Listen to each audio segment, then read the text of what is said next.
علیکم دوستو، خیریت سے ہیں؟ طبیعت صحیح ہے؟ خوش ہیں؟ امید کرتا ہوں سب خیریت و عافیت سے ہوں گے انشاءاللہ۔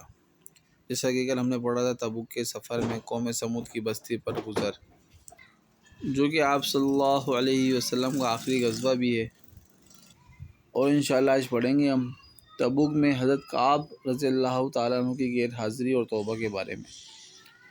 امید کرتا ہوں انشاءاللہ جیسا کہ آپ سب ہمیں سپورٹ کر رہے ہیں، ویڈیو کو دیکھ بھی رہے ہیں، لائک بھی کر رہے ہیں، اسی طرح ویڈیو کو لائک کرتے رہیں، کمنٹس کرتے رہیں، اور چینل کو لازم سبسکرائب کریں، ویڈیو کو شیئر بھی کریں تاکہ لوگوں تک پہنچ سکے اور بھی زیادہ۔ جزاک اللہ۔ شروع کرتے ہیں، زیادہ ٹائم نہیں لیں گے۔ بسم اللہ الرحمن الرحیم۔ اسی تبوک کی لڑائی میں معذورین کے علاوہ 80 سے زیادہ تو منافق انصار میں سے تھے، اور اتنے ہی تقریباً بدوی لوگوں میں سے۔ ان کے علاوہ ایک بڑی جماعت باہر کے لوگوں میں سے ایسی تھی جو شریک نہیں ہوئی، اور اتنا ہی نہیں بلکہ یہ لوگ دوسروں کو بھی لا تنفروا فی الحر کہہ کر روکتے تھے، گرمی میں نہ نکلو۔ حق تعالیٰ شانہ فرماتے ہیں کہ جہنم کی آگ کی گرمی بہت سخت ہے۔ ان کے علاوہ 3 سچے پکے مسلمان بھی ایسے تھے جو بلا کسی عذر قوی کے اس لڑائی میں شریک نہیں ہو سکے۔ ایک کعب بن مالک، دوسرے ہلال بن امیہ رضی اللہ تعالیٰ عنہ، تیسرے مراد بن ربیع رضی اللہ تعالیٰ عنہ۔ یہ تینوں حضرات کسی نفاق یا عذر سے نہیں ٹھہرے بلکہ خوشحالی ہی رہ جانے کا سبب بن گئی۔ کعب رضی اللہ تعالیٰ عنہ اپنی سرگزشت جو اس موقع پر پیش آئی مفصل سناتے ہیں، جو آئندہ آ رہی ہے۔ مراد بن ربیع رضی اللہ تعالیٰ عنہ کا باغ خوب پھل رہا تھا۔ ان کو خیال ہوا کہ اگر میں چلا گیا تو یہ سب ضائع ہو جائے گا۔ ہمیشہ میں لڑائیوں میں شریک ہوتا ہی رہا ہوں، اگر اس مرتبہ رہ گیا تو کیا مضائقہ ہے، اس لیے ٹھہر گئے۔ مگر جب تنبہ ہوا تو چونکہ باغ ہی اس کا سبب ہوا تھا، اس لیے سب کو اللہ کے راستے میں صدقہ کر دیا۔ ہلال رضی اللہ تعالیٰ عنہ کے اہل و اعزہ جو کہیں گئے ہوئے تھے، اتفاق سے اس موقع پر سب جمع ہو گئے۔ ان کو بھی یہی خیال ہوا کہ ہمیشہ شرکت کرتا ہی رہتا ہوں، اگر اس موقع پر نہ جاؤں تو کیا حرج ہے، اس لیے ٹھہر گئے۔ مگر تنبہ ہونے پر سب سے تعلقات منقطع کر لینے کا ارادہ کیا کہ یہ تعلقات ہی اس لڑائی میں شرکت نہ کر سکنے کا سبب ہوئے۔ حضرت کعب رضی اللہ تعالیٰ عنہ کا قصہ احادیث میں کثرت سے آتا ہے۔ وہ اپنی سرگزشت بڑی تفصیل سے سنایا کرتے تھے۔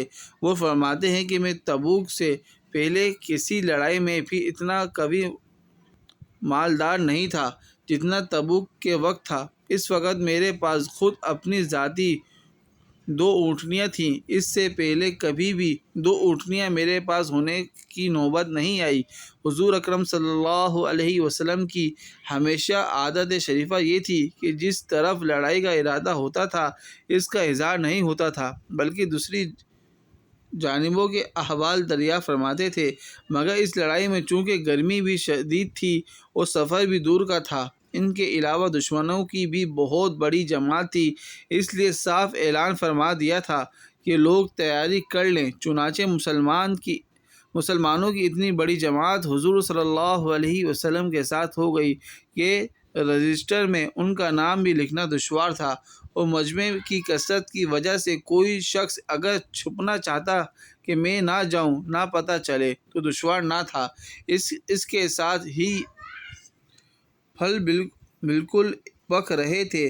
میں بھی سامان سفر کی تیاری کا صبح ہی سے ارادہ کرتا، مگر شام ہو جاتی اور کسی قسم کی تیاری کی نوبت نہ آتی۔ لیکن میں اپنے دل میں خیال کرتا رہا کہ مجھے وسعت حاصل ہے، جب ارادہ پختہ کروں گا فوراً ہو جائے گا۔ حتیٰ کہ حضور اقدس صلی اللہ علیہ وسلم روانہ بھی ہو گئے اور مسلمان آپ صلی اللہ علیہ وسلم کے ساتھ، مگر میرا سامان سفر تیار نہ ہوا۔ پھر بھی یہی خیال رہا کہ 1-2 روز میں تیار کر کے جا ملوں گا۔ اسی طرح آج کل پر ڈالتا رہا، حتیٰ کہ حضور صلی اللہ علیہ وسلم کے وہاں پہنچنے کا زمانہ تقریباً آ گیا۔ اس وقت میں نے کوشش بھی کی مگر سامان نہ ہو سکا۔ اب میں جب مدینہ طیبہ میں ادھر ادھر دیکھتا ہوں تو صرف وہی لوگ ملتے ہیں جن کے اوپر نفاق کا بدنما داغ لگا ہوا تھا، یا وہ معذور تھے۔ اور حضور صلی اللہ علیہ وسلم نے بھی تبوک پہنچ کر دریافت فرمایا کہ کعب رضی اللہ تعالیٰ عنہ نظر نہیں پڑتے، کیا بات ہوئی؟ ایک صحابی نے کہا، یا رسول اللہ، اس کو اپنے مال و جمال کی اکڑ نے روکا۔ حضرت معاذ رضی اللہ تعالیٰ عنہ نے فرمایا کہ غلط کہا، ہم جہاں تک سمجھتے ہیں وہ بھلا آدمی ہے، مگر حضور اقدس صلی اللہ علیہ وسلم نے بالکل سکوت فرمایا اور کچھ نہیں بولے، حتیٰ کہ چند روز میں نے واپسی کی خبر سنی تو مجھے رنج و غم سوار ہوا اور بڑا فکر ہوا۔ دل میں جھوٹے جھوٹے عذر آتے تھے کہ اس وقت کسی فرضی عذر سے حضور صلی اللہ علیہ وسلم کے غصے سے جان بچا لوں، پھر کسی وقت معافی کی درخواست کر لوں گا۔ اور اس بارے میں اپنے گھرانے کے ہر سمجھدار سے مشورہ کرتا رہا، مگر جب مجھے معلوم ہو گیا کہ حضور صلی اللہ علیہ وسلم تشریف لے ہی آئے تو میرے دل نے فیصلہ کیا کہ بغیر سچ کے کوئی چیز نجات نہ دے گی، اور میں نے سچ عرض کرنے کی ٹھان ہی لی۔ حضور صلی اللہ علیہ وسلم کی عادت شریفہ یہ تھی کہ جب سفر سے واپس تشریف لاتے تو اول مسجد میں تشریف لے جاتے اور 2 رکعت تحیۃ المسجد پڑھتے اور وہاں تھوڑی دیر تشریف رکھتے کہ لوگوں سے ملاقات فرمائیں۔ چنانچہ حسب معمول حضور صلی اللہ علیہ وسلم تشریف فرما رہے اور منافق لوگ آ کر جھوٹے جھوٹے عذر کرتے اور قسمیں کھاتے رہے۔ حضور اکرم صلی اللہ علیہ وسلم ان کے ظاہر حال کو قبول فرماتے رہے اور باطن کو اللہ کے سپرد فرماتے رہے کہ اتنے میں بھی حاضر ہوا اور سلام کیا۔ حضور صلی اللہ علیہ وسلم نے ناراضگی کے انداز میں تبسم فرمایا اور اعراض فرمایا۔ میں نے عرض کیا، یا نبی اللہ، آپ صلی اللہ علیہ وسلم نے اعراض فرمایا، میں خدا کی قسم نہ تو منافق ہوں نہ مجھے ایمان میں کچھ تردد ہے۔ ارشاد فرمایا کہ یہاں آ۔ میں قریب ہو کر بیٹھ گیا۔ حضور صلی اللہ علیہ وسلم نے فرمایا کہ تجھے کس چیز نے روکا؟ کیا تو نے اونٹیاں نہیں خرید رکھی تھیں؟ میں نے عرض کیا، یا رسول اللہ، اگر میں کسی دنیا دار کے پاس اس وقت ہوتا تو مجھے یقین ہے کہ میں اس غصے سے معقول عذر کے ساتھ خلاصی پا لیتا کہ مجھے بات کرنے کا سلیقہ اللہ تعالیٰ نے عطا فرمایا ہے، لیکن آپ کے متعلق مجھے معلوم ہے کہ اگر آج جھوٹ سے آپ کو راضی کر لوں تو قریب ہے کہ اللہ جل جلالہ مجھ سے ناراض ہوں گے، اور اگر آپ سے صاف صاف عرض کر دوں تو آپ کو غصہ آئے گا، لیکن قریب ہے کہ اللہ کی پاک ذات آپ کے تاب کو زائل فرما دے گی۔ اس لیے سچ ہی عرض کرتا ہوں کہ واللہ مجھے کوئی عذر نہیں تھا، اور جیسا فارغ اور وسعت والا میں اس زمانے میں تھا کسی زمانے میں بھی اس سے پہلے نہیں ہوا۔ حضور صلی اللہ علیہ وسلم نے ارشاد فرمایا کہ اس نے سچ کہا۔ پھر فرمایا کہ اچھا، اٹھ جاؤ، تمہارا فیصلہ حق تعالیٰ شانہ فرمائیں گے۔ وہاں سے اٹھا تو میری قوم کے بہت سے لوگوں نے مجھے ملامت کی کہ تو نے اس سے پہلے کوئی گناہ نہیں کیا تھا، اگر تو کوئی عذر کر کے حضور صلی اللہ علیہ وسلم سے استغفار کی درخواست کرتا تو حضور صلی اللہ علیہ وسلم کا استغفار تیرے لیے کافی تھا۔ میں نے ان سے پوچھا کہ کوئی اور بھی ایسا شخص جس کے ساتھ یہ معاملہ ہوا؟ لوگوں نے بتلایا کہ 2 شخصوں کے ساتھ اور بھی یہی معاملہ ہوا کہ انہوں نے بھی یہی گفتگو کی جو تو نے کی، اور یہی جواب ان کو ملا جو تجھ کو ملا۔ ایک ہلال بن امیہ، دوسرے مراد بن ربیع رضی اللہ تعالیٰ عنہ اجمعین۔ میں نے دیکھا کہ 2 صالح شخص جو دونوں بدنی ہیں وہ بھی میرے شریک حال ہیں۔ حضور اقدس صلی اللہ علیہ وسلم نے ہم تینوں سے بولنے کی ممانعت بھی فرما دی کہ کوئی شخص ہم سے کلام نہ کرے۔ یہ قاعدہ کی بات ہے کہ غصہ اسی پر آتا ہے جس سے تعلق ہوتا ہے، اور تنبیہ اسی کو کی جاتی ہے جس میں اس کی اہلیت بھی ہو، جس میں اصلاح و صلح کی قابلیت ہی نہ ہو، اس کو تنبیہ ہی کون کرتا ہے؟ کعب رضی اللہ تعالیٰ عنہ کہتے ہیں کہ حضور صلی اللہ علیہ وسلم کی ممانعت پر لوگوں نے ہم سے بولنا چھوڑ دیا اور ہم سے اجتناب کرنے لگے، اور گویا دنیا ہی بدل گئی، حتیٰ کہ زمین باوجود اپنی وسعت کے مجھے تنگ معلوم ہونے لگی، سارے لوگ اجنبی معلوم ہونے لگے، دور درد و دیوار پرے بن گئے۔ مجھے سب سے زیادہ اس فکر تھا کہ میں اس حال میں مر گیا تو حضور اقدس صلی اللہ علیہ وسلم جنازے کی نماز بھی نہ پڑھیں گے، اور خدا نخواستہ حضور صلی اللہ علیہ وسلم کا وصال ہو گیا تو میں ہمیشہ ہمیشہ کے لیے ایسا ہی رہوں گا، نہ مجھ سے کوئی کلام کرے گا، نہ میری نماز پڑھے گا، کہ حضور صلی اللہ علیہ وسلم کے ارشاد کے خلاف کون کر سکتا ہے؟ عرض ہم لوگوں نے 50 دن اسی حال میں گزارے۔ میرے دونوں ساتھی تو شروع ہی سے گھروں میں چھپ کر بیٹھ گئے تھے، میں سب میں قوی تھا، چلتا پھرتا، بازار میں جاتا، نماز میں شریک ہوتا، مگر مجھ سے بات کوئی نہ کرتا۔ حضور صلی اللہ علیہ وسلم کی مجلس میں حاضر ہو کر سلام کرتا اور بہت غور سے خیال کرتا کہ حضور صلی اللہ علیہ وسلم کے لب مبارک جواب کے لیے ہلے یا نہیں۔ نماز کے بعد حضور صلی اللہ علیہ وسلم کے قریب ہی کھڑے ہو کر نماز پوری کرتا اور آنکھ چرا کر دیکھتا کہ حضور صلی اللہ علیہ وسلم مجھے دیکھتے بھی ہیں یا نہیں۔ جب میں نماز میں مشغول ہوتا تو حضور صلی اللہ علیہ وسلم مجھے دیکھتے، اور جب میں ادھر متوجہ ہوتا تو حضور صلی اللہ علیہ وسلم منہ پھیر لیتے اور میری جانب سے اعراض فرماتے۔ غرض یہی حالت گزرتے رہے اور مسلمانوں کا بات چیت بند کرنا مجھ پر بہت ہی بھاری ہو گیا، تو میں نے ابو قتادہ رضی اللہ تعالیٰ عنہ کی دیوار پر چڑھا۔ وہ میرے رشتے کے چچا زاد بھائی بھی تھے اور مجھ سے تعلقات بھی بہت ہی زیادہ تھے۔ میں نے اوپر چڑھ کر سلام کیا، انہوں نے سلام کا جواب نہ دیا۔ میں نے ان کو قسم دے کر پوچھا کہ کیا تمہیں معلوم نہیں کہ مجھے اللہ اس کے رسول صلی اللہ علیہ وسلم سے محبت ہے؟ انہوں نے اس کا بھی جواب نہ دیا۔ میں نے دوبارہ قسم دی اور دریافت کیا، وہ پھر بھی چپ ہی رہے۔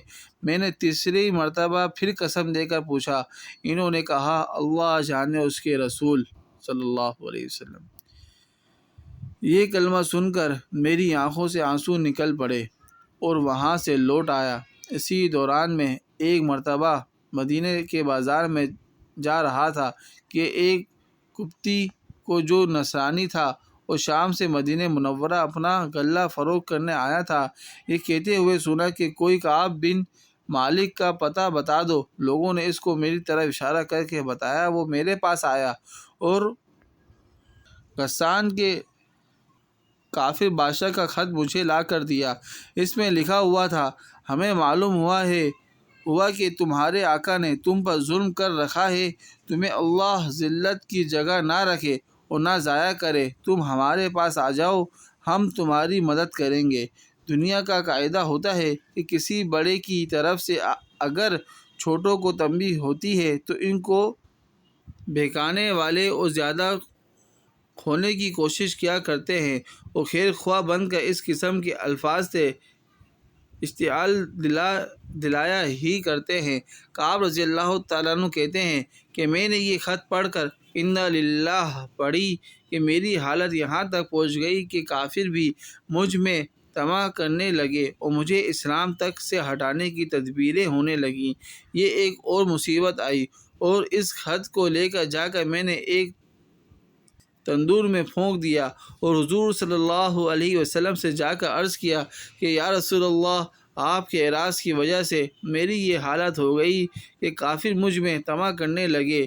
اسی حالت میں 40 روز ہم پر گزرے تھے کہ حضور صلی اللہ علیہ وسلم کا قاصد میرے پاس حضور صلی اللہ علیہ وسلم کا ارشاد لے کر آیا کہ اپنی بیوی کو بھی چھوڑ دو۔ میں نے دریافت کیا کہ کیا منشا ہے، اس کو طلاق دے دوں؟ کہا نہیں، بلکہ علیحدگی اختیار کر لو۔ اور میرے دونوں ساتھیوں کے پاس بھی ان ہی قاصد کی معرفت ہی یہی حکم پہنچا۔ میں نے اپنی بیوی سے کہہ دیا کہ تو اپنے میکے چلی جا، جب تک اللہ تعالیٰ اس امر کا فیصلہ فرمائے وہیں رہنا۔ ہلال بن امیہ رضی اللہ تعالیٰ عنہ کی بیوی حضور صلی اللہ علیہ وسلم کی خدمت میں حاضر ہوئیں اور عرض کیا کہ ہلال بالکل بوڑھے شخص ہیں، کوئی خبر گیری کرنے والا نہ ہوگا تو ہلاک ہو جائیں گے۔ اگر آپ صلی اللہ علیہ وسلم اجازت دیں اور آپ کو گرانی نہ ہو تو میں کچھ کام کاج ان کا کر دیا کروں۔ حضور صلی اللہ علیہ وسلم نے فرمایا مذائقہ نہیں لیکن صحبت نہ کریں۔ انہوں نے عرض کیا یا رسول اللہ، اس چیز کی طرف تو ان کو میلان بھی نہیں۔ جس روز سے یہ واقعہ پیش آیا آج تک ان کا وقت روتے ہی گزر رہا ہے۔ آپ کہتے ہیں مجھ سے بھی کہا گیا کہ ہلال کی طرح تو بھی اگر بیوی کی خدمت کی اجازت لے لے تو شاید مل جائے۔ میں نے کہا وہ بوڑھے ہیں، میں جوان ہوں، نہ معلوم مجھے کیا جواب ملے، اس لیے میں جرأت نہیں کرتا۔ غرض اس حال میں 10 روز اور گزرے کہ ہم سے بات چیت میل جول چھوٹے ہوئے پورے 50 دن ہو گئے۔ 50ویں دن کی صبح کی نماز اپنے گھر کی چھت پر پڑھ کر میں نہایت غمگین بیٹھا ہوا تھا۔ زمین مجھ پر بالکل تنگ تھی اور زندگی دوبر ہو رہی تھی کہ صلا پہاڑ کی چوٹی پر سے ایک زور سے چلانے والے نے آواز دی کہ کعب خوشخبری ہو تم کو۔ میں اتنا ہی سن کر سجدے میں گر گیا اور خوشی کے مارے رونے لگا اور سمجھا کہ تنگی دور ہو گئی۔ حضور صلی اللہ علیہ وسلم نے صبح کی نماز کے بعد ہماری معافی کا اعلان فرمایا، جس پر ایک شخص نے تو پہاڑ پر چڑھ کر زور سے آواز دی کہ وہ سب سے پہلے پہنچ گئی۔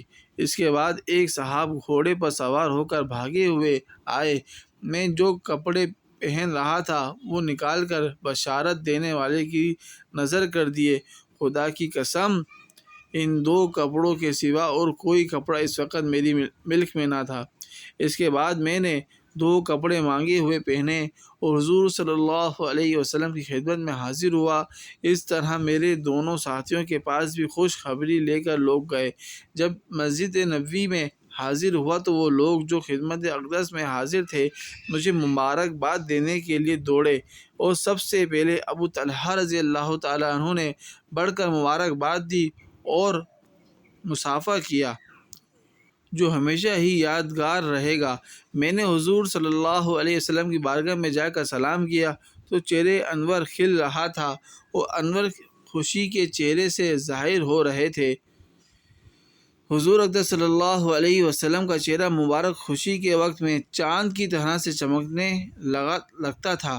میں نے عرض کیا کہ یا رسول اللہ، میری تو توبہ کی تکمیل یہ ہے کہ میری جائیداد جو ہے وہ سب اللہ کے راستے میں صدقہ ہے کہ یہ ثروت ہی اس مصیبت کا سبب بنی تھی۔ حضور صلی اللہ علیہ وسلم نے فرمایا کہ اس میں تنگی ہوگی، کچھ حصہ اپنے پاس بھی رہنے دو۔ میں نے عرض کیا کہ بہتر ہے خیبر کا حصہ رہنے دیا جائے، مجھے سچ ہی نے نجات دی، اس لیے میں نے عہد کر لیا کہ ہمیشہ ہی سچ بولوں گا۔ فائدے میں شیخ لکھتے ہیں یہ ہیں صحابہ کرام رضی اللہ تعالیٰ عنہ اجمعین کی اطاعت اور دینداری کا اور اللہ کے خوف کا نمونہ کہ ہمیشہ جنگ میں یہ حضرات شریک رہے۔ ایک مرتبہ کی غیر حاضری پر کیا کیا عتاب ہوا اور اس کو کس فرما برداری سے برداشت کیا کہ 50 دن رو کر گزار دیے اور مال جس کی وجہ سے یہ واقعہ پیش آیا تھا وہ بھی صدقہ کر دیا، اور کافروں نے طمع دلائی تو بجائے مشتعل ہونے کے اور زیادہ پشیمان ہوئے، اور اس کو بھی اللہ کا عتاب اور حضور صلی اللہ علیہ وسلم کے اعراض کی وجہ سے سمجھا کہ میرے دین کا ضعف اس درجے تک پہنچ گیا کہ کافروں کو اس کی طمع ہونے لگی کہ وہ مجھے بے دین بنا دیں۔ ہم لوگ بھی مسلمان ہیں، اللہ اور اس کے پاک رسول صلی اللہ علیہ وسلم کے ارشادات بھی سامنے ہیں۔ بڑے سے بڑا حکم نماز ہی کا لے لو کہ ایمان کے بعد اس کے برابر کوئی چیز بھی نہیں، کتنے ہی جو اس حکم کی تعمیل کرتے ہیں اور جو کرتے ہیں وہ بھی کیسی کرتے ہیں۔ اس کے بعد زکوٰۃ اور حج کا تو پوچھنا ہی کیا کہ اس میں تو مال بھی خرچ ہوتا ہے۔ بس بھائیوں دوستوں بزرگوں، یہ ہیں ہمارے اسلاف کے قصے۔ اللہ کرے ہم بھی اپنے صحابہ رضی اللہ تعالیٰ عنہ اجمعین کی طرح آپ صلی اللہ علیہ وسلم کے نقش قدم پر اور اللہ کے احکامات کو پورا کرنے والے بن جائیں۔ امید کرتا ہوں یہ ویڈیو، یہ واقعہ آپ کی زندگی تبدیل کرنے کا سبب بن سکتا ہے انشاءاللہ، اگر ہم اس کو غور سے اور سنیں گے اور دھیان سے سنیں تو۔ امید کرتا ہوں ویڈیو پسند آئی ہوگی، پسند آئے تو لائک کمنٹ کر دیجیے گا، چینل کو سبسکرائب کر دیجیے گا اور ویڈیو کو شیئر کر دیجیے گا۔ جزاک اللہ۔ السلام علیکم۔ کل انشاءاللہ ہم پڑھیں گے صحابہ رضی اللہ تعالیٰ عنہ کے ہنسنے پر حضور صلی اللہ علیہ وسلم کی تنبیہ اور قبر کی یاد۔